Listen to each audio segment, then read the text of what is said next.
First of all, give honor to God, who is the head of my life. Thank you for having me here, Reverend Perry. Thank you all for allowing me to be in front of you all today. As they mentioned, my name is Jamal Kennard, and I'm the Executive Director of Lakeview Neighborhood Alliance. And you all have been great partners of Lakeview for many, many years. In Lakeview, we consider ourselves to be a community impact organization. Now, impact is an acronym that stands for individuals making progress and change together. So how fitting for the sermon today to be called Together for the Good. Now, I can sit up here and give you all the technical language. I'm not going to bore you with that. So this morning, I'm going to tell a story. As you know, we're in the house of the Lord, and the Lord taught us through parables. So I'm going to use a story to talk about the work that we do in the Lakeview neighborhood. So I want you all to imagine that we're at the Catawba River. And we're taking a walk down the Catawba River. And I'm going to use some people's names that I know. So I'm going to say I'm with Reverend Perry, I'm with Flo, I'm with Claire Tate, and I'm with Sherry Shiflett, right? We're walking down the Catawba River, right? We getting our brisk walk in. We got our water bottles. We got a little sweat, and we getting it in today. We getting a little workout in, right? And we hear this strange sound coming from inside the river. So myself and Reverend Perry run over. We look over the edge, and we see a baby floating down the river, y'all. A baby floating down the river. Reverend Penn looked at me and said, "Jamal, what we gonna do?" I said, "I don't know, brother. I can't swim." Right? Before I know it, Reverend Penn jumps over and gets the baby. He comes out huffing and puffing and hands the baby to me. I start drying the baby off, and lo and behold, guess what? There's another baby floating down the river. Reverend Penn jumps in again, gets the baby. I now hand my baby to Flo. Flo is now putting clothes on the baby. Reverend Penn hands me the baby. I'm drying another baby off, and guess what?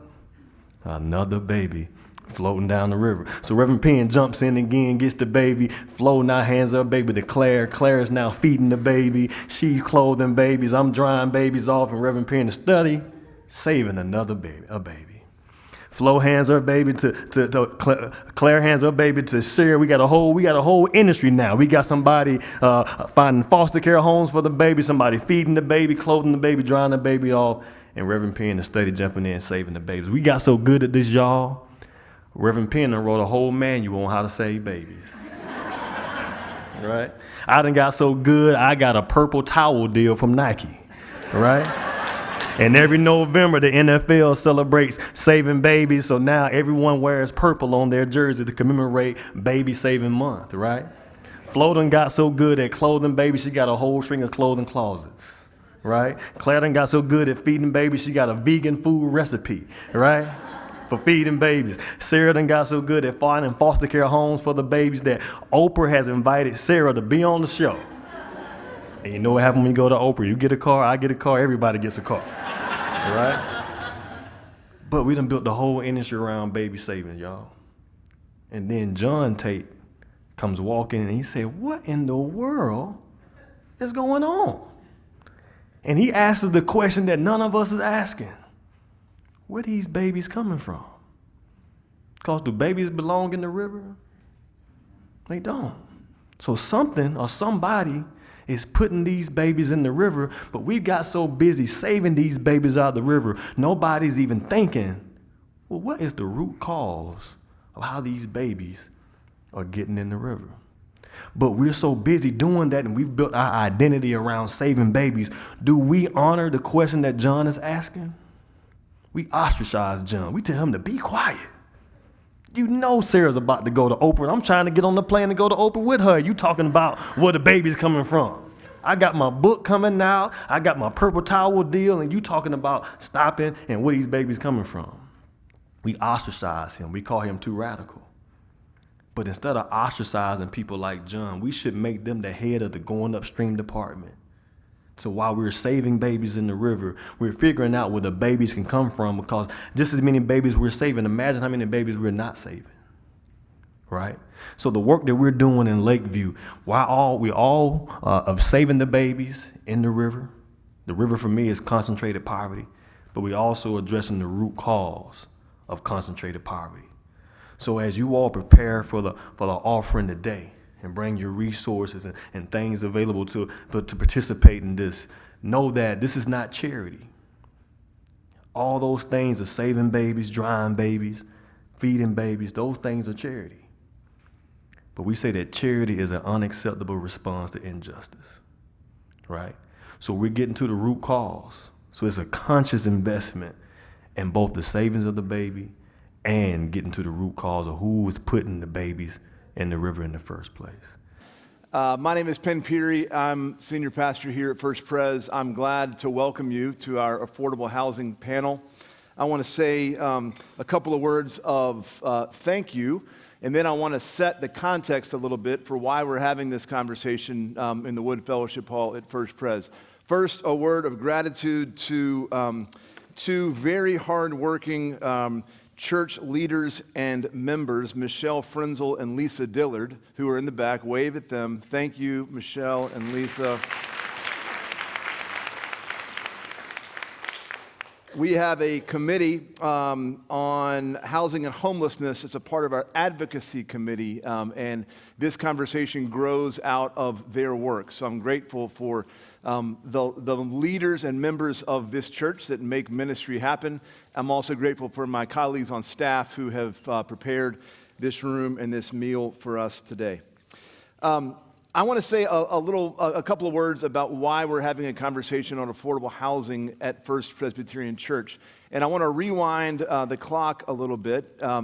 6 years ago, when our church was articulating a strategic plan for how we felt God was calling us to use our gifts and our ministries and our resources for the coming season, we responded to the report that many in this room remember, the Chetty, that grows out of the Chetty report that identified Charlotte as the least likely of America's large cities to enable upward economic mobility.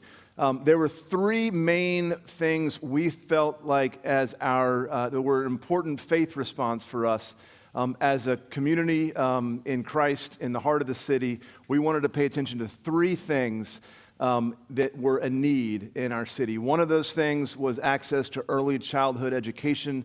One of those things was better access to mental health. And the third was the vexing problem of affordable housing. Fast forward a few years, we embarked as a church on a capital campaign. We just wrapped that up.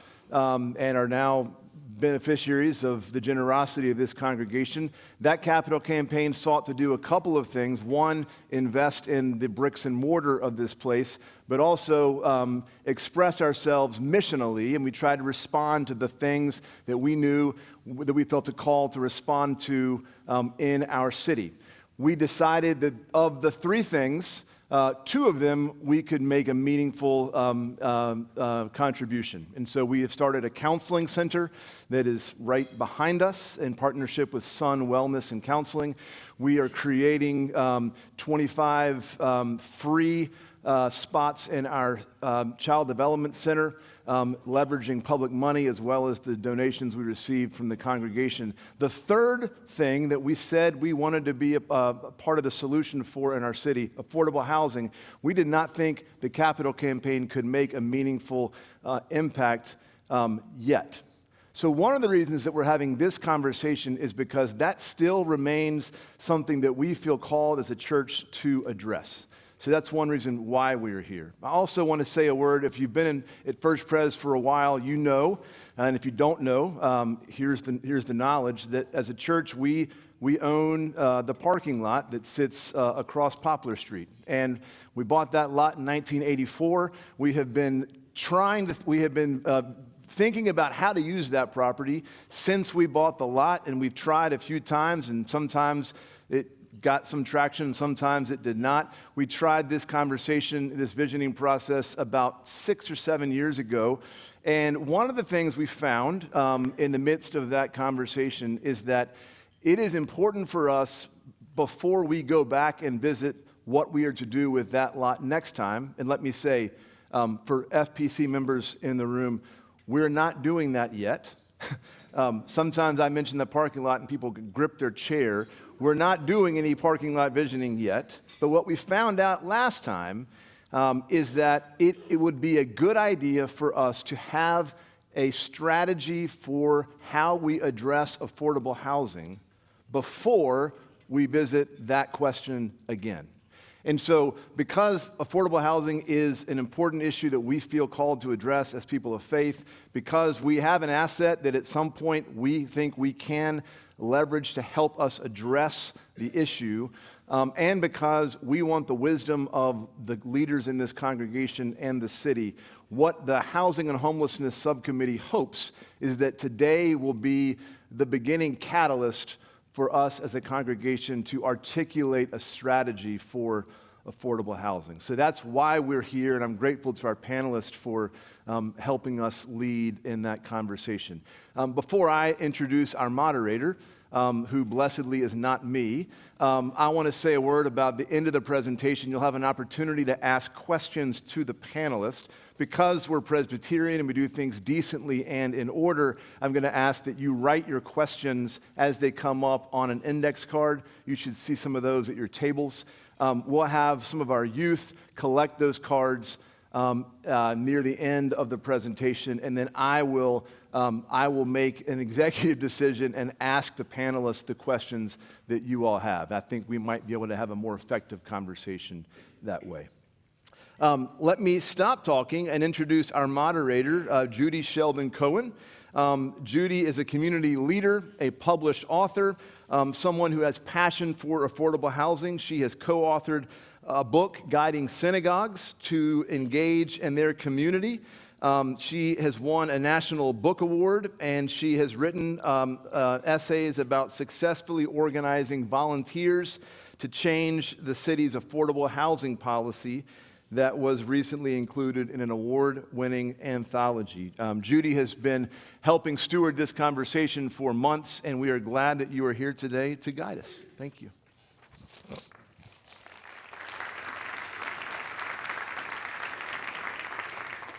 Thank you, Penn, and thank you, everyone, for joining us today. Did you hear Jamal Kennard when he spoke in worship last October? Or maybe you caught the end of his story on the screen just now. Jamal shares a parable that is one of my favorites. He describes an industry that emerges to save babies who are falling in the river. Everyone is invested into diving into the river to save the babies, clothe the babies, feed the babies, find them homes, so much so that nobody wants to go upstream and see why all these babies are falling into the river. I suspect that most of us in this room are experienced lifeguards saving people from the proverbial river of homelessness.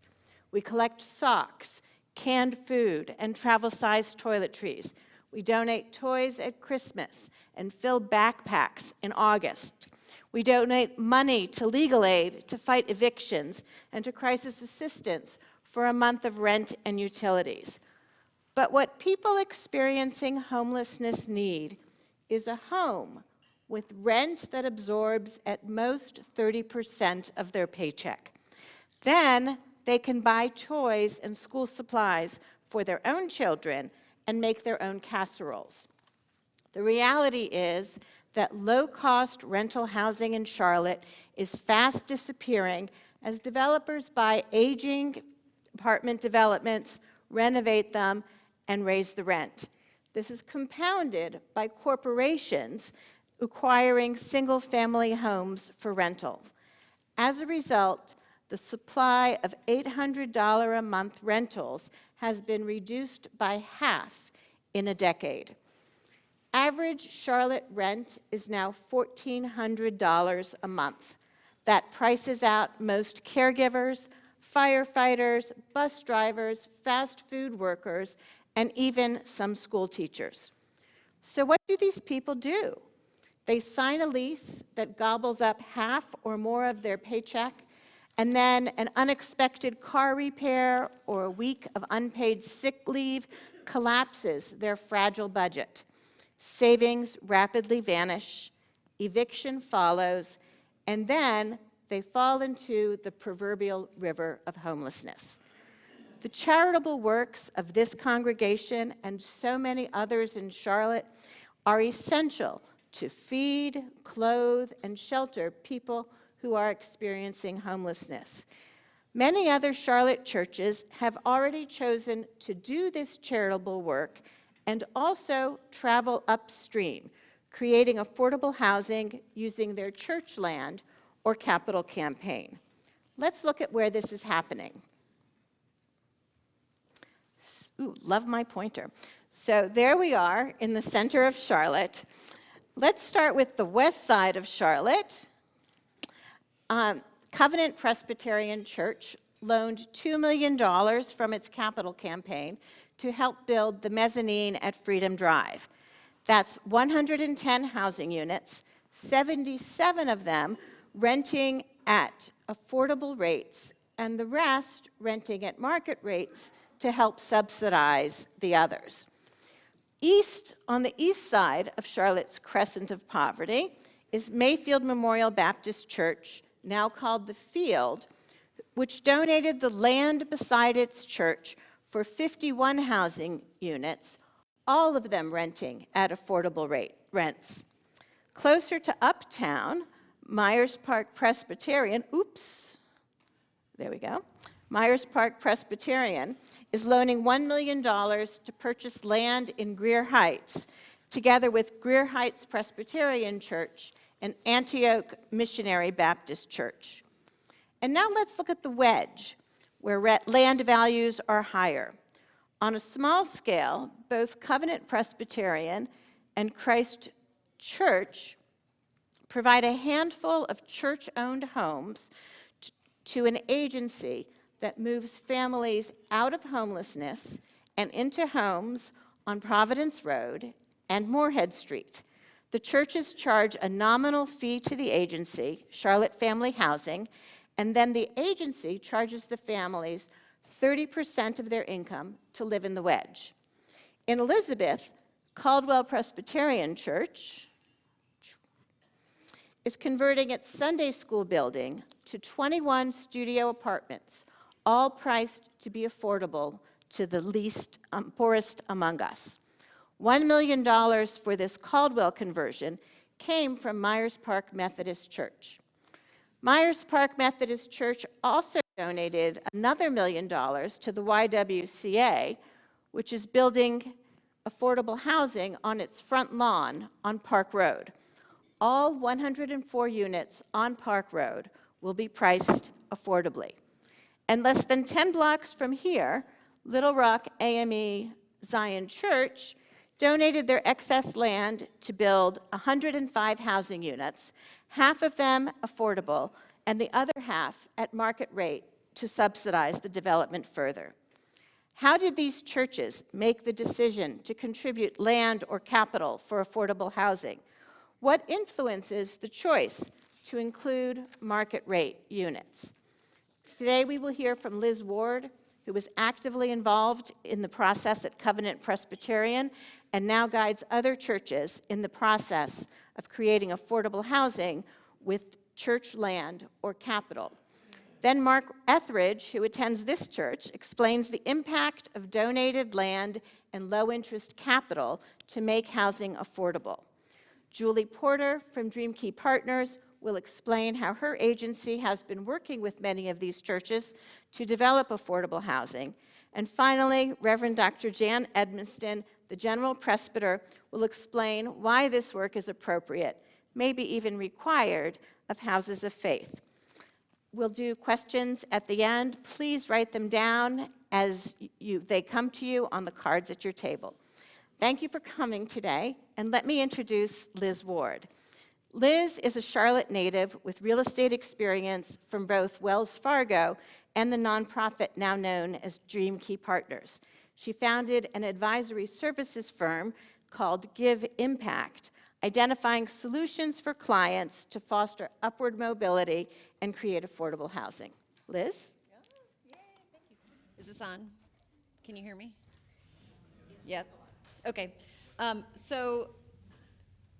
Yes? Oh, I can go to the podium. Sure. Hang on. Okay. I'm relocating. All right. Well, this is an even better view because we're going to start this by a little untraditional method. I'm going to start over here and I'm going to take a video, and I want everybody to wave as I go across the room. All right? Ready? Yay, we're at First Pres. Awesome, guys. All right, Judy, there we go. Cool. Congratulations, guys. You guys are at the very beginning of an amazing discernment process, and just even deciding to have this conversation is a huge win. So I just want to start there and thank you guys. I'm here to talk about a couple of different things. One that Judy talked about is my experience with Covenant and helping them through their discernment process. And then ultimately that was the foundation that led me, or planted the seed, if you will, to branch out from DreamKey and create a small firm that could provide independent fiduciary advice to people trying to also discern how they go down this path. And so I'm not sure what the first slide is. In hindsight, I probably should have reversed these, but just a quick snapshot of what Give Impact does. Like she said, I am a Charlotte native. I absolutely love this city and care tremendously about trying to create momentum forward. And so we have lots of different avenues where we meet with clients, both nonprofit and for-profit, and try and figure out what are they passionate about, what resources do they have internally, what kind of partnerships are they open to, and then how do we propel them forward into a path that achieves something that in the upward mobility or affordable housing space. And so we're doing lots of different things. I'm excited to see Ann here. We're working together on a land banking initiative for affordable housing. We're working on workforce housing issues, tax credit developments, preserving existing units. We'll have some information coming on a project up in Davidson in the next couple of days. We're working in the Greer Heights neighborhood, working on inclusionary housing issues, and trying to incorporate more units into market rate developments.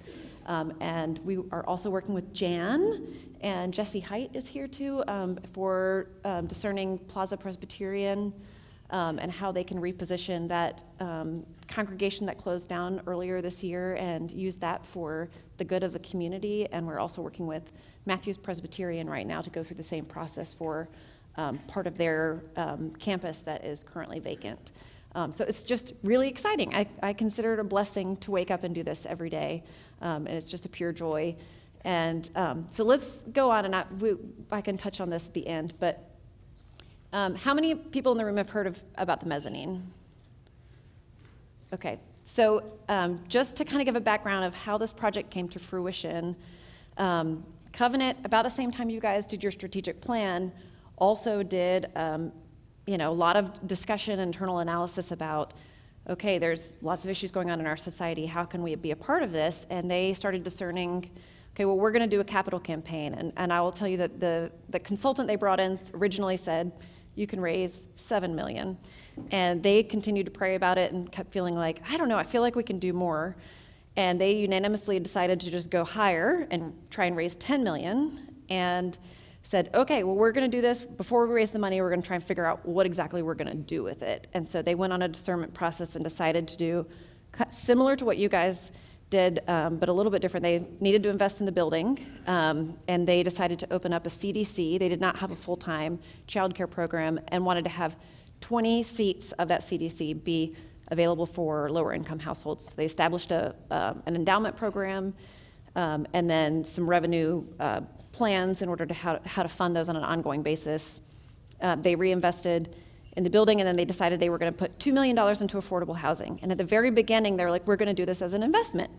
We don't know what in the world this looks like, but we know we want to put $2 million towards affordable housing. And so they formed a task force in 2016 in order to do that, and went through a process to begin discerning how they do that. And they originally thought, well, maybe we'll go buy a duplex, a small project.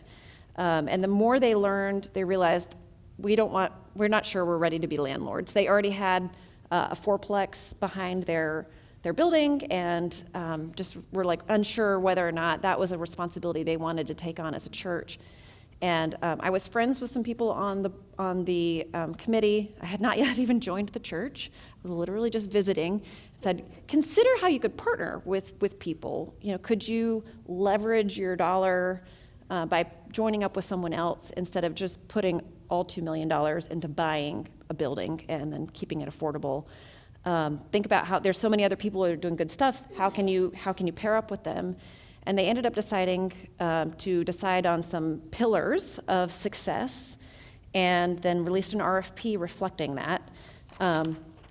And so the pillars of success that they decided on for their affordable housing initiative was it supports a bold vision, prioritizes a corridor to enhance or protect a neighborhood environment, impacts an optimal number of people served over a life cycle of at least 10 years to strengthen opportunity for upward mobility, prioritizes households with children, supports congregational engagement opportunities, and it exercises appropriate stewardship. And they released an RFP in June of 2017 asking for ideas of how to implement the $2 million with a hope of obtaining an opportunity within 8 miles of the church. And at the time, it was a little bit of a freaky situation for me because I had literally just joined the church in May of that year and was driving. This was back when I was working with Judy at DreamKey, which was housing partnership at the time. And we were driving down the Freedom Drive corridor with some other people who had asked us to just vision what, if we were to start work on the Freedom Drive corridor, where would we start our work? And we landed on the corner of Camp Green and Freedom and felt very strongly about the synergy of opportunities that could happen there in order to create a mixed income community. And we started envisioning a project. We started doing some site studies to figure out how many units we could fit and decided, okay, we're just gonna do this and we're gonna just land on this vision and we'll figure out what money we need and we'll go fundraise it. So we did a preliminary budget in May and we needed $2 million. We said, we're gonna just go fundraise this. And 2 weeks later, the RFP from Covenant came out. And our project was 3 miles from their campus. They were asking for opportunities within 8 miles, and it was really insane. You can't explain it other than a God thing. How many things aligned between what they were looking for, opportunities to serve families, congregational engagement opportunities, the distance, and so we immediately spent lots of midnight hours putting together a response to the RFP, and I was terrified as the lead developer for that project and a new member at the church wearing both hats. It was very scary, but I just prayed through it and said, okay, we're just gonna see what this is, and if it's meant to be aligned, it'll be aligned.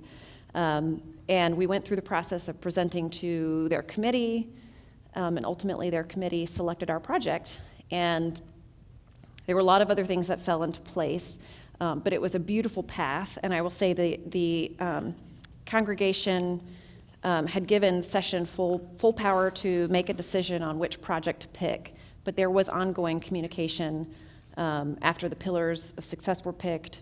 And then ultimately when DreamKey's project was selected, there was just like this, in the fellowship hall, we presented the opportunity, made sure everybody knew what the project was, asked lots of questions, there were FAQs. But then after that, it went through the implementation process of signing an MOU and getting a loan commitment so we could go apply for all the funding that we needed. We went through loan closing, and that was back in 2017. And today, it looks like this. The project was delivered in the middle of the pandemic. April of 2020 was the first move-in. And I will say this is a project that planted a seed for me personally, and then I'll wrap this up because I'm probably over my 5 minutes. I loved guiding the church, being able to wear both hats of what to expect, what is normal, what's not normal. These deals are very complex. Both the financial structure, real estate development is complex. Lots of things happen with construction and design, process of obtaining funding, permitting. It's just a very complex process. So being able to help them feel confident about what they were getting themselves into and what hopefully was going to come out of it.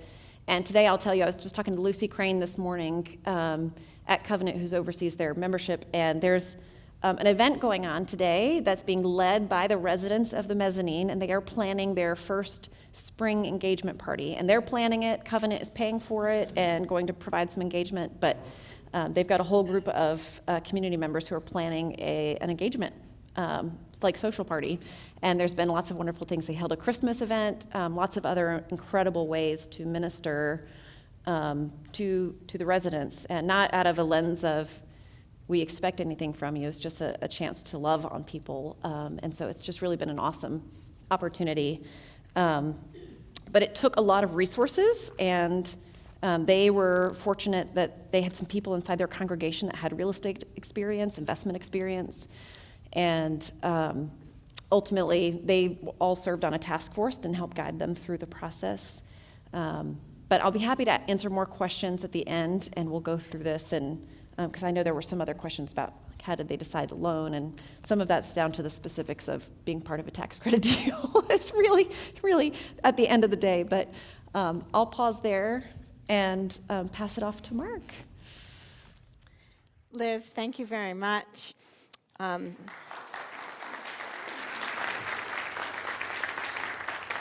Speaking of people in the congregation who have real estate and financial experience, I'm pleased to introduce Mark Ethridge, who is a co-founder at Ascent Housing, a company dedicated to preserving naturally occurring affordable housing.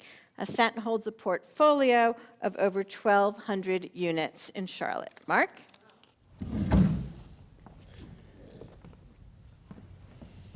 Thank you. I'll start talking now, so it feels awkward. You guys wait for me to get to the podium, but I grew up in Charlotte. I grew up in a Presbyterian church. I did not grow up here.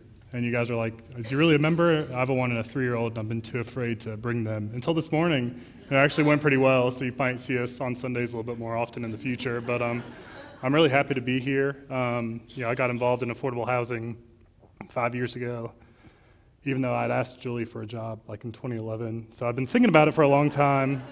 Things didn't work out at that time, but ultimately my career path kind of led me to where we are today, which is buying old apartments. And my dad he was a journalist and a publisher. My mom's in the arts community. And I used to rummage around the house and find things that they'd collected being in Charlotte since the early 70s. And one thing that my mom had was these stack of magazines called Vision Magazine. And the tagline for Vision Magazine was "For Charlotte's Apartment People." It was from the early 70s, so all the advertisements were really funny and the stories were absurd about like there being nothing to do in Charlotte on the weekends or for single people. And basically you had to get married and go to church, and those are the only hobby you could have in Charlotte back in 1973. But some things haven't changed, I guess. But the other thing that was fascinating with all the advertisements were for new apartment communities. And so you'd see these advertisements for these luxury apartments. And back then, it wasn't like what we see today in South End or in Noda, these 5-story kind of cruise ship monstrosities that are all over the place. It was these garden-style apartments that were on Central Avenue and Albemarle Road and Monroe Road and down South Boulevard. Those are all naturally occurring affordable housing today. They were brand new luxury. It might have been where you or your friend might have moved when you were in your 20s. And today they're housing senior citizens on a fixed income, our immigrant community, working individuals, working families, basically anyone who needs rent under $1,000 a month and wants to live in town close to services, grocery stores, healthcare, jobs, transit, all those things. These days, they're really vulnerable, right? So, 10 years ago, we didn't think that often about these communities. They've always been the breadbasket of affordable housing. They're not subsidized by the government. They're not have any regulations on them. But because they're kind of old, kind of cheap, and maybe in some neighborhoods that were up and coming, they're the place where folks could go in the vast majority of cases. The problem with the economic cycle we've been in over the last 12 or 13 years is that with rents and growth of our community and other communities like us happening, and with housing having this significant supply and demand imbalance, the pressure on rents and investment activity for these communities has been immense. And so, typically what happens these days is if someone who owns that apartment community sells it, a private equity firm from somewhere else in the country is going to come in and buy it, sometimes with your pension fund money, and they're going to put a little bit of renovation into it and raise the rents a lot, often to the tune of 50 or 100%. There was this apartment community right outside of where I live in Plaza Midwood called Country Club, and it borders Charlotte Country Club, and it's humongous. It's like 40 acres, and it's 464 units, and I was under contract to buy it 2 years ago, and the average rent on that rent roll for 1 and 2 and 3 bedroom apartments was like $860 a month.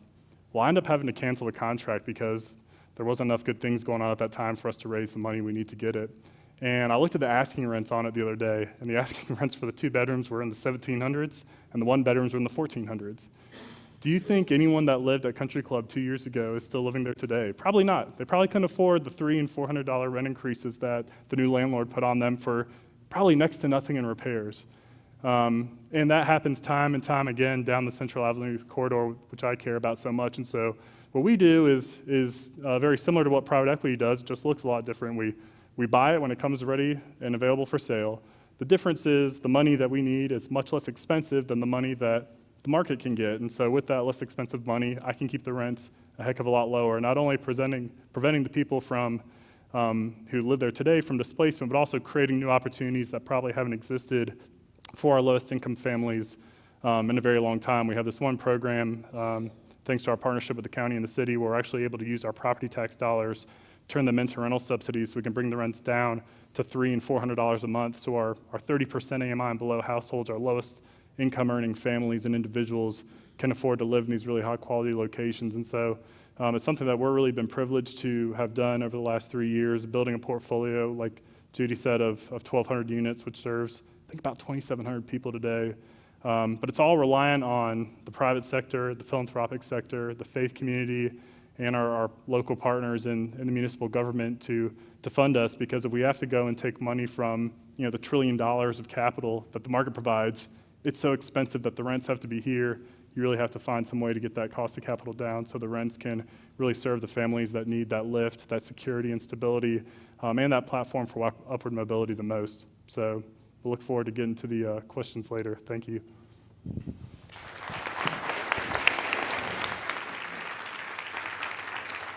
Thank you, Mark, and thank you for the creative work that you're doing in housing. Julie Porter is president of DreamKey Partners, whose mission is to transform lives and communities through affordable housing and also through programs enhancing economic opportunity. DreamKey Partners develops affordable housing both for rental and for home ownership. Julie?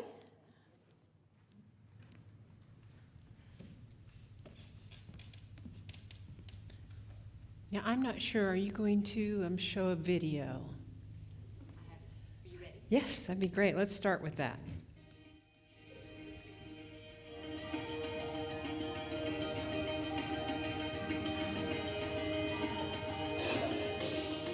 These are the faces of affordable housing.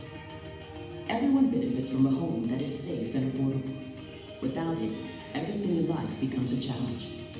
Keeping a job, paying bills, going to school, and if unexpected costs arise, it threatens housing stability. More than 30 years ago, a team of compassionate servant leaders recognized urban neighborhoods held great promise and engaged residents and others to help transform their communities. We are DreamKey Partners, dreamers who do. Our team builds and rehabilitates homes and neighborhoods within reach of people who need them most. We deliver education and counseling to empower people to qualify for a mortgage. We provide down payment assistance for first-time home buyers and help families remain in their homes during difficult times with emergency assistance. Every step of the way, our efforts to advance social and economic opportunity are made stronger through partnerships with those who share our passion for service and love for community. As people and neighborhoods evolve, we remain champions of affordable housing. We invite you to join us in this journey towards thriving communities, where everyone has an opportunity to succeed.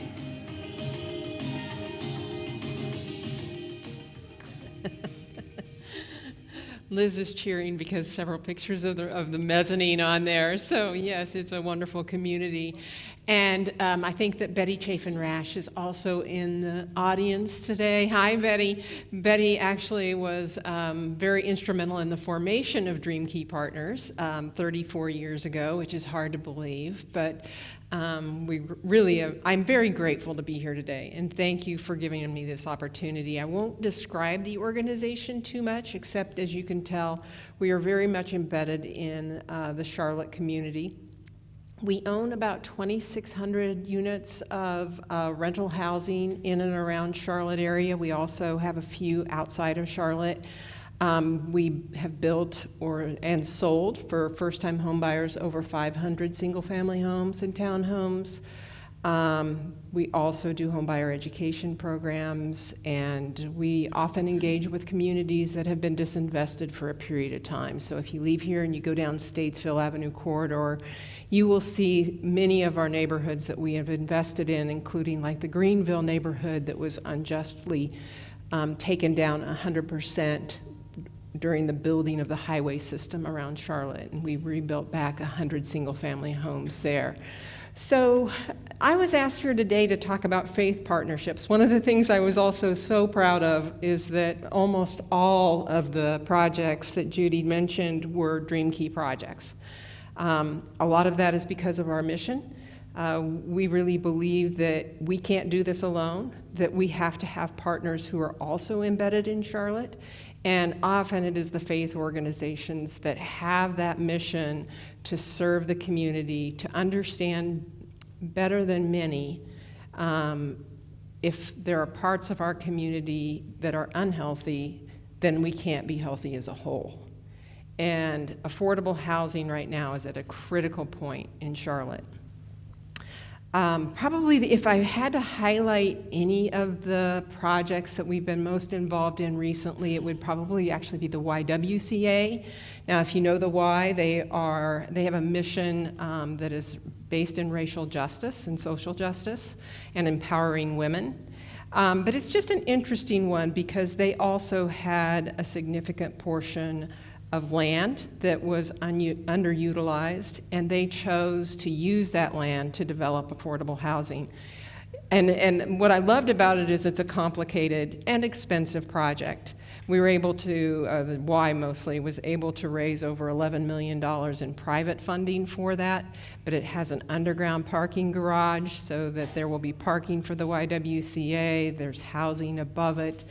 And it's just a very, it's a delightful project with delightful people who really understand that the mission is what is driving their desire to invest in affordable housing. The other one is probably Caldwell Presbyterian Church, who had an underutilized building and are using it for 21 units of supportive housing. And that is going to be with Roof Above, which is a homeless service agency, and they're going to actually continue to own the property. We are just acting as construction manager during that time when it is most risky. And since they did not have anybody who at the congregation level who was really knowledgeable about construction, we are just helping through that process right now. And we just got funded our final little bit, so that's going to be starting really soon. It's something we love to do. We love working with faith communities just because our missions are often shared. I'm here for questions, so if you've got any, please give them to me.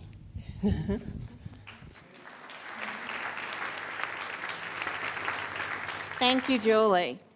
Reverend Dr. Jan Edmiston is the General Presbyter of Charlotte Presbytery, which encompasses 93 Presbyterian Church USA congregations. She was previously a parish pastor for nearly 3 decades in upstate New York and Northern Virginia, and came to Charlotte from the Presbytery of Chicago almost 5 years ago. Jan?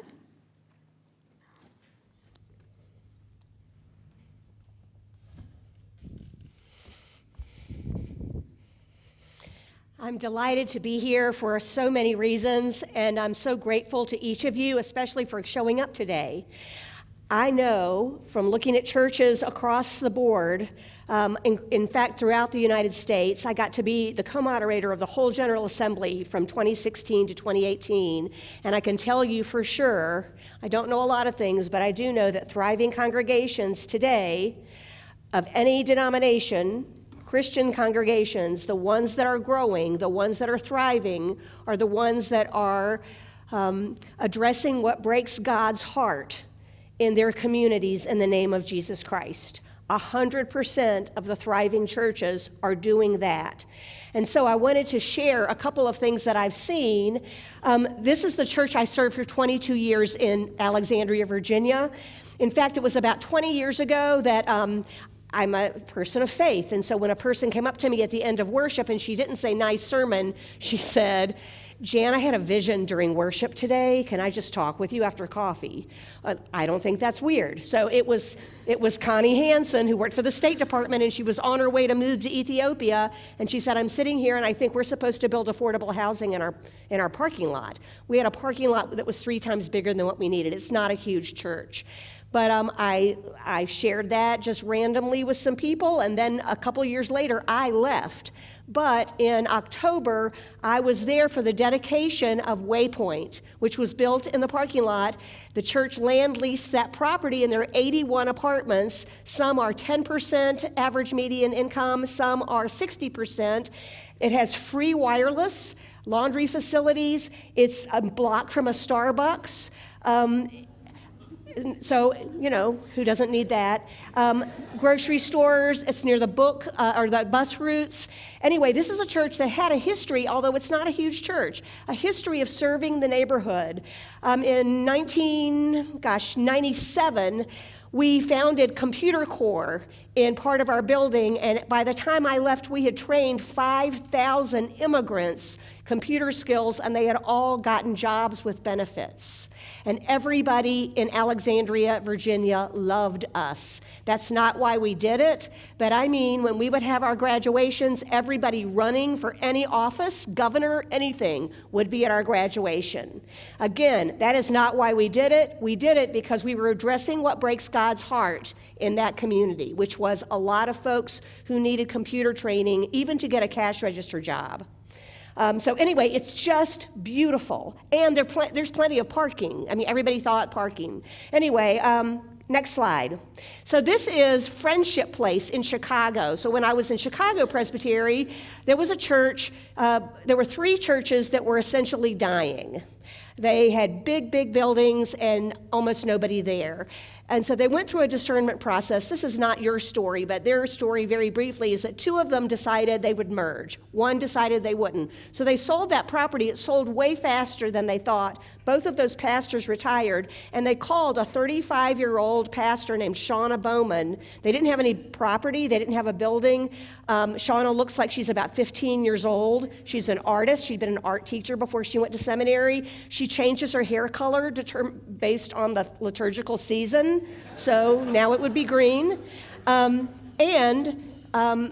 met in a train station because they didn't have a place to meet. It was a very funky kind of church. They outgrew the train station, but they had a ton of money from selling those 2 buildings. So they addressed what broke God's heart in this part of Chicago, and they built Friendship Place, which is also their worship space, and I don't know how many apartments, but it is not just individual affordable apartments. It has become a real community because they have activities for children. They have essentially a home goods store that is free. So these are people who really did not have anything, and now they can come in and say, I need towels and sheets. And one of the interesting things, and maybe this will change because humans are human. We are fallen people and broken people in many ways. She has been stunned at how people don't steal things. Like nobody is hoarding the sheets and towels. In fact, they had a Christmas event with children. They have a lot of that kind of thing happening. And a child said, can I have more hot chocolate? And Shauna said, sure, just go to the kitchen and get some. And he said, I can just go into the kitchen and get some? And she said, yeah. And he goes, how do you know I'm not going to get all of it? I'm not going to just take it. And she goes, because I trust you and I love you, and if you take it, nobody else will get any. And it's like, oh. Anyway, it is really extraordinary. So that is affordable housing that they created. It took a very long time. Shauna has been the pastor there, I want to say 15 years now. Well, maybe 10 years now. And then the next one. The next one's a little bit different. This is a wine bar. It's called La Jam in Washington, D.C. When my daughter was a school teacher at a charter school in D.C., again, she needed affordable housing. She didn't have affordable housing, so she got another job at this wine bar. So I was visiting her at this wine bar, and I wish I had a better picture of it, but There were houses that were torn down.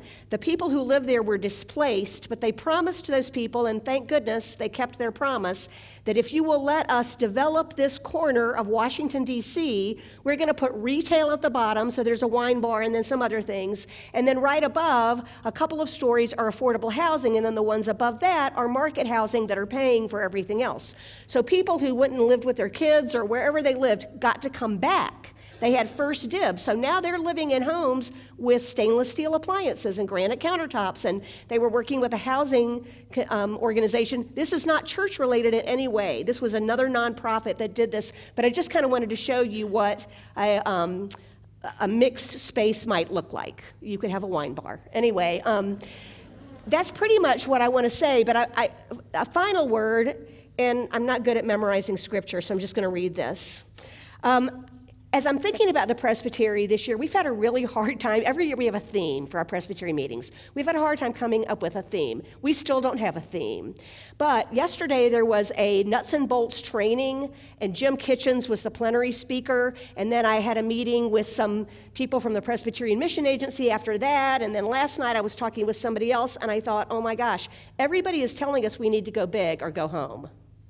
In fact, when I left Fairlington Presbyterian Church and I was there for the dedication, the first Sunday after I was gone, they had a guest preacher. I'd been there for 22 years. I didn't want to be there for 22 years necessarily, but my kids were growing up and it was such a transient area. Everybody worked, for the government, so they're gone every 2 or 4 years. They come and go. After I left, the guest preacher for the first Sunday I was gone was being walked out by somebody, and he said to her, how long before you think this church will close? And she was outraged and marched back in there. She was a member of the session and said, okay, folks, it's time. Remember that vision that Connie Hansen had that Jan mentioned years ago? It's time to go big or go home. All right. Deuteronomy 10:17, for the Lord your God is a God of gods and Lord of lords, the great, the mighty, the awesome God, who is not partial and does not take a bribe. I could preach about what the bribe might be, but I won't. But God is huge, immeasurable, Scripture tells us. God calls us to go big or go home. Not willy-nilly, don't just wake up one morning and go big. I'm talking about discernment. The Holy Spirit will make it clear what you're called to do and be. The reason we have property is to use it as a tool for ministry. I really fuss at any church that is closed except for Sunday morning. This is a tool for ministry. People should be in there every day. I'm grateful that you all do that. Continue to do that, and I will be praying for you as you discern what happens next. Happy birthday, Penn.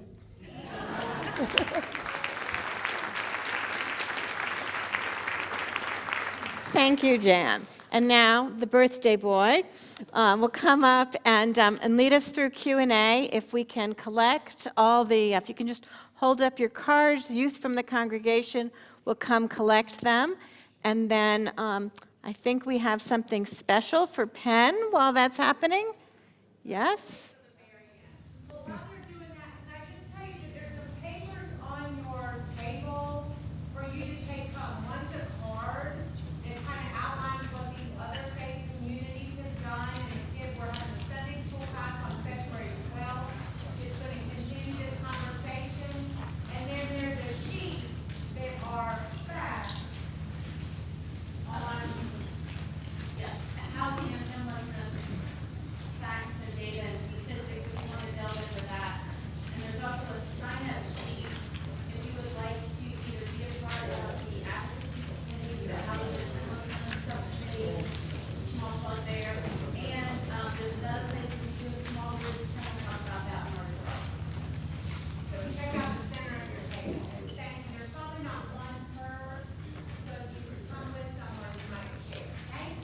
Thank you.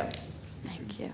Let me get your bowls. I've got a couple of questions that I received a little bit ago, and then if the youth can bring up the others, thank you. I'll look through these. Okay.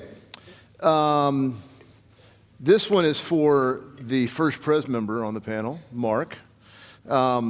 And why don't you can just answer where you're seated, and I'll ask you from here. So the question mark is, if the Housing Impact Fund can make affordable housing investments profitable, why is church land or capital needed? Sure. So,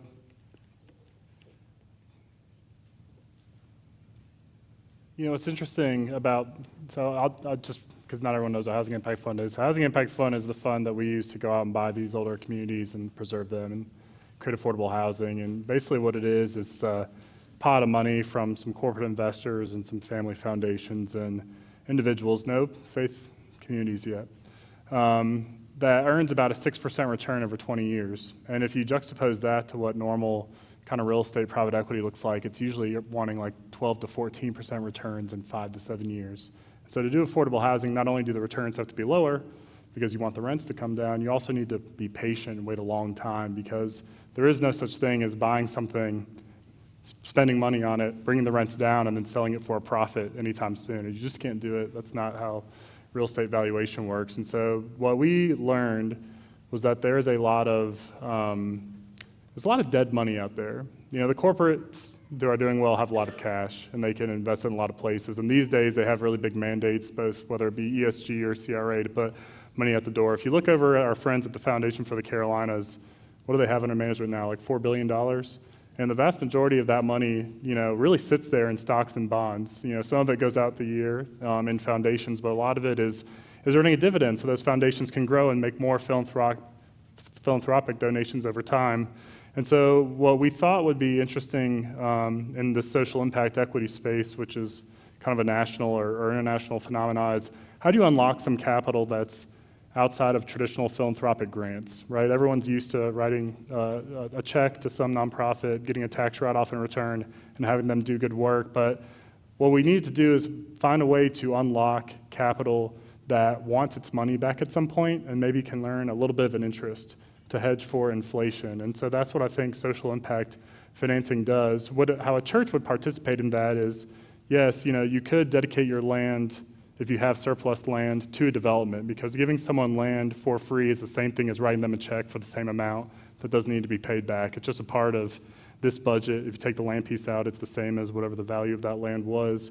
If a church sells a piece of land or has a capital campaign that goes into some bucket, the church could decide to earn that same modest return on it, or it could blend it down to not want anything, which would make some affordability happen. There is kind of a misnomer, and I think about this a lot just because, I don't know, I guess I went to a good college and they taught you to think critically about these things. Like, what would happen if we had a fund that was 0%? Like, what if all my money was free? I had to pay it back at some point, but it was zero. The truth is there always has to be some cash flow, because you really can't ever underwrite these things where that you're going to have to a net zero, because you always have to have room for contingency. And you can also only finance up to a certain level where all of your lenders want you to have some sort of surplus cash flow after their loan payments are made. And so that money has to go somewhere. What's been interesting about what we've done is we've channeled some of the investors who've said, listen, 6% is really low and it's mission rich, but we actually want nothing. And what we end up doing is taking the piece of the return that they're supposed to get and we channel it into our supportive service program. And so one thing for a church to consider, if they went into a fund that's not just a 0% or no cost or low cost fund, you could be a 0% investor or lender in this pool and have that forgiven return be channeled to something that could really serve the residents, which is what we've done on several of our projects, in the form of something like supportive services or some of wraparounds that not only addresses the housing piece of the equation, but upward mobility. So there are some ideas and some answers, and honestly, it's an interesting question. Thank you. Thank you, Mark. Julie, I've got one for you. And you mentioned both of these projects. Why would, in the map that we showed, why would Little Rock and the YWCA build affordable housing on such valuable land? Yeah, that's a really great question. In both cases, of course, Little Rock is the one project that was up there that was not ours. It belongs to Laurel Street Residential. It was also a combination of city-owned land with church-owned land, where the city donated the property to the church, who donated it to Laurel Street. In that case, there is a return to the church long-term, that it is on a long-term land lease. In the case of the YWCA, it is purely mission-driven. They have a racial justice, social justice mission and believe that this is the best way to serve that. They already have 60 units of women's in transition housing on their campus. They also have a project called Families Together on their campus, and they felt like that this was a good extension of that. The land was given to them. They feel like that they had a obligation to provide it back out as a gift. Now, at the same time, they are earning some return because they had a funder who gave them a gift. That gift is going to DreamKey as a loan or to the project as a loan, so they will actually earn interest on that part of the gift for the long period of time. So there's so many different ways that you could utilize a piece of land, still get a return, but still meet your mission. You just have to make sure that there are a lot of smart people who put these things together. Liz is certainly one of those people who can figure all of this out so that everybody is meeting their needs and meeting their mission at the same time. But I really think the other thing, if you ask Kirsten Sickley, who is president and CEO of the Y, is she says they had a once-in-a-lifetime chance. And they owned a piece of land. It is on a major transit system. It is close to jobs and opportunity. The kids are going to a school that's some of the best schools in the entire city. So that for her and for her board, that was absolutely critical. Once in a lifetime. Thank you. There are a number of questions, and I can't ask all of them, but they kind of get into the guts of decisions around affordable housing. So here's an example of one of those. Please, and I don't know who this is for, so y'all can figure it out. Please discuss the challenge of rent versus buy. Why wouldn't buy with subsidized mortgage be better than rent? Well, we do both. We recently, Mark mentioned, all the investors who are purchasing single-family homes here in Charlotte. We recently had an investor who decided they wanted to sell part of their portfolio, and we're taking 30 of those homes. We're keeping them low-cost rental for the time being, but when the renter moves out, we're going to be turning them into affordable home ownership. And so we also manage the City of Charlotte's down payment assistance program called House Charlotte. So there is an element of taking some of potentially the profit from the sale of the home and utilizing it for additional down payment assistance to write down what are currently extremely high interest rates so that that person can get in the home. For me, it really depends on the customer. Are they ready for home ownership? We do home buyer education. You want to make sure that once somebody is ready for home ownership, they're going to be successful. So for us, it's really a kind of a progression. Can we get that formerly homeless person into stable housing for the first time? That may be the best place that they have ever lived in their entire life until they are ready for home ownership, and then we take them through home buyer education and hopefully eventually into owning their own home. But it's going to, it takes time, it's a progression, and you have to meet the person where they are. Yes. That's what we found. Oh, yeah. I have to be careful, though, because I could talk for a really long time about this topic. But I'll just say, in this realm that we're working in, there's a lot of different things to think about, and it can be a both and. They're both really important. And like Julie said, it's about meeting people where they are. Sometimes people are not quite ready for home ownership yet. They just need to get themselves stabilized. And so finding an affordable housing rental unit can help them stabilize while they continue to build funds for down payment contributions or getting used to maintaining what does it mean to live in a unit that you maintain, and they've got to learn new skills that they didn't have before. But home ownership is absolutely ideal. I mean, it's great. And one of the challenges that we have, and we're working on a new calculator this past week, looking at people's affordability levels. So if you're in the 50 to 80% AMI range, and let's just say I'm giving you, AMI, average area median income. So for a family of 4 making area median income in Charlotte right now, oh my gosh, is like $94,000. And so your ability to afford housing is kind of measured in relation to that. So typically, folks who are most housing burdened are in that 50 to 80% of area median income. And what those households can truly afford, if you take into consideration utility allowances, and that means they're not paying more than 30% of their gross pay on housing expenditures. Really, that range falls between $486 a month and $1,192 a month. That's the range today. And so you then look at where can they be placed in a rental home, and then what is that buying power? You have to look at both of those, and some of that depends on the down payment assistance. In the rental arena, what Julie's team does by developing with tax credit properties is the primary method of getting rents that low. And then Mark's work buying units and using his rental subsidy formula, and the HIF is the other, HIF, I don't know if you even call it that, the Housing Impact Fund, sorry. Is the other way to try and get rents in that range. If those same people were to buy, they would leverage down payment assistance from the state and from the city, which would give them potentially up to $60,000 to $70,000 total. Even with that, their buying power today, with today's interest rates, is anywhere between $150,000 and $276,000. Not a lot of houses. We do not have any supply in that range unless it's being developed by DreamKey or Habitat, or and there's a few other small, we just don't have the supply.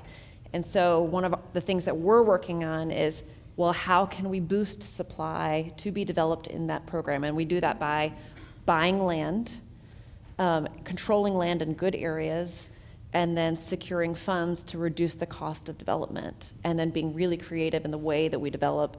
And it's all about layering the funding, but you've got to bring resources, and you've got to bring people that care about delivering housing in those. It's complex, but it can be done, but just know it's complex. Thank you.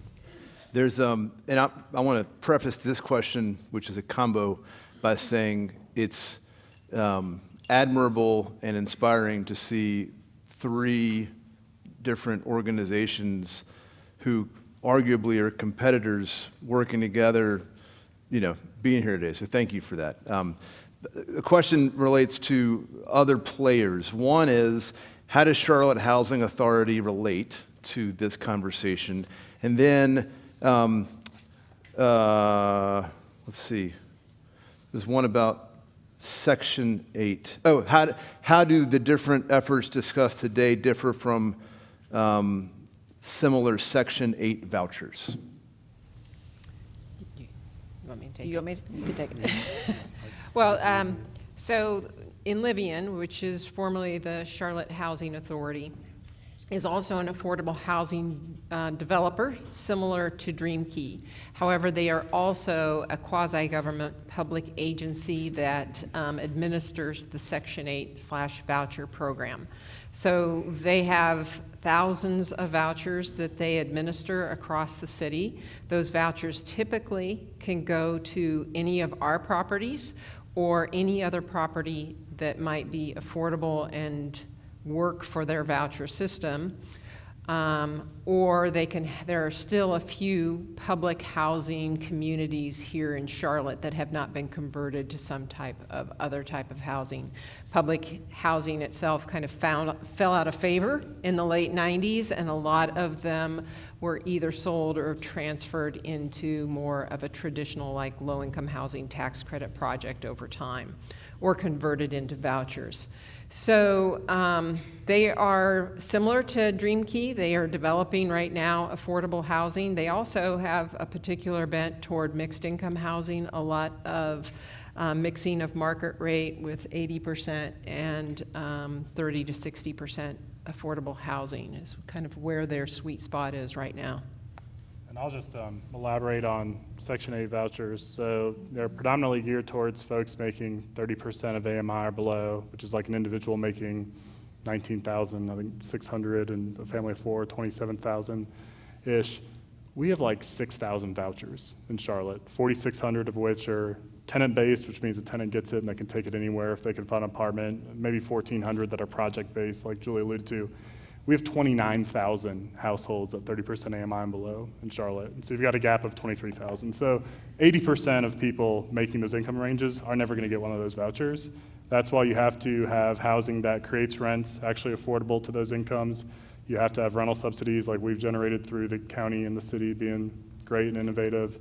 And you have to find other tools because, the prospect of someone who's earning, $1,200 a month to go pay $1,200 a month in rent, it doesn't make any sense. They can't do it. And there are no, go on apartments.com and do a search for a one bedroom under $1,000 a month. Go on apartments.com and do a search for a 2-bedroom under $1,100 a month. The only properties you're going to find are hers and mine. I mean, I'm serious. I've done it. There's 5,000 units if you search any listing, and then you go down those ranges, it's like 180, and it's mostly our properties. And so, if you're making $13,000 or $14,000 a year, that is the income. That's the story. If you've been evicted or you can't do that, and you're in a motel, you're also paying $1,200 a month to be in that hotel or motel. And so, people really are in dire circumstances. And, it's a minimum wage issue, it's a working wage issue, it's a government benefits issue that's totally comprehensive, but it shows up in housing all the time. And that is really the thing that we have to address time and time again, to try to lift people out of the spiral and the toxicity of that dire poverty, because it is impossible to give out once, and one mistake, one thing here or there really traps people for decades upon decades and sets their family up for these circumstances that are just heartbreaking. And so I think if there's anything to focus our collective attention to me, that is one of the biggest places to start. And just the last thing I want to add there is I just encourage everybody to pull out your calculator from time to time. When you hear those numbers, like a family of four making $27,000 a year, a lot of times people knee-jerk and respond to say, well, why are they not working? Why are they not pulling their weight? Why are they not making more money? Well, $27,000 a year, if someone's working a full 40 hours a week, is $12 an hour for one income earner. And that would be a one income earner with either a stay-at-home spouse who's watching the children, because who in the world can afford daycare? Like you guys know, because y'all have been through that. You're opening seats in your CDC. You know that daycare affordability is a major issue. But if you're in a family construct that makes $27,000 a year, you can't afford daycare. And so maybe in that household you've got one working person and one stay-at-home and then 2 kids. And $12 an hour, that is significantly higher than the minimum wage right now. And it's a very common, I know a lot of CDCs pay $12 to $15 an hour. And those are people that are taking care of our children. I was just showing Mark a selfie of me with someone I love. I can't even describe what she means to our family. She started taking care of my daughter when she was 3 months old and is now living in a unit that Mark bought. And I'm so grateful that this is the first time she's ever been able to say, this is my own place. And it has been a joyful, joyful thing for her to have that. But if it weren't for Mark and people investing in his fund and the city and the partnerships, that would not even be possible. So just put it in perspective and do the math sometimes about what people are making. Y'all touched on a question, I'm not going to ask it, just to highlight it, that there are a number of things that are upstream, and one of them is affordable housing, another one is livable wage, and so just to name that. But last question for our time today, Jan. One of the things we wrestled with as a church a few years ago is, whether to think about the parking lot as a place where we would locate housing, or think about it as a place that we could leverage to locate housing elsewhere. I don't need you to solve that. Good. But I would ask, how would First Pres sort through as a congregation what to do with our land? It's just a simple softball question to end.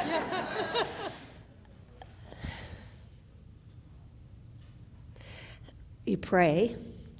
You figure out why you exist here. You listen for God's voice.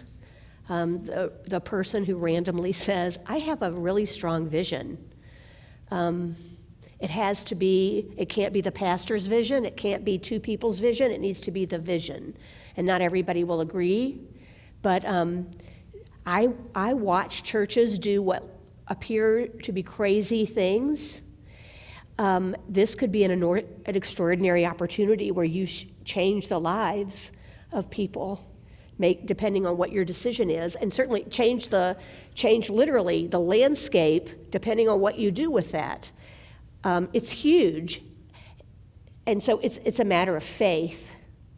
This is a different thing, but I remember when I was co-moderator of the General Assembly, and forgive me if you've heard this story before, I was in Minyara, Lebanon, which has almost all the poorest of the poor immigrants or refugees from Syria. The people who are so poor, you cross the border into Lebanon and you stop because that's all the resources you have. So their population is doubled because of the immigrants. Anyway, I'm on a tour of this very, very old church, and it's very densely populated. They've got a one-lane road to get anywhere. There's no place to build anything. And I'm in a sanctuary that is brand new. So I said, wow, this sanctuary looks brand new. And he said, yeah, the pastor, that's brand new. And I said, what was here before? And he said, oh, we had like a 500-year-old cemetery, and, the bones don't care. So we just dug up all the graves and moved them out, outside into the country, and then we just built this. And I said, whoa. So you're telling me that your church agreed to dig up the graves at a 500-year-old cemetery? And he goes, oh, yeah. And then and I said, no, stop. So I said, okay, so how long did that take, and what was the vote? He said it took 5 years and it was 100% in favor because we now have this beautiful space that is used as a tool for ministry. We can have community theater things here. We can have gathering places. You can get married here and have a party in the beautiful red velvet curtained fellowship hall, and it was worth it. And Ezekiel said something about dry bones, so there was that. Thank you. Is there anything else? No, okay. I just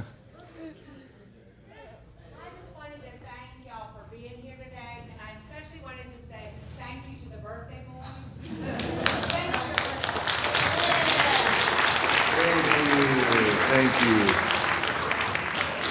Thank you.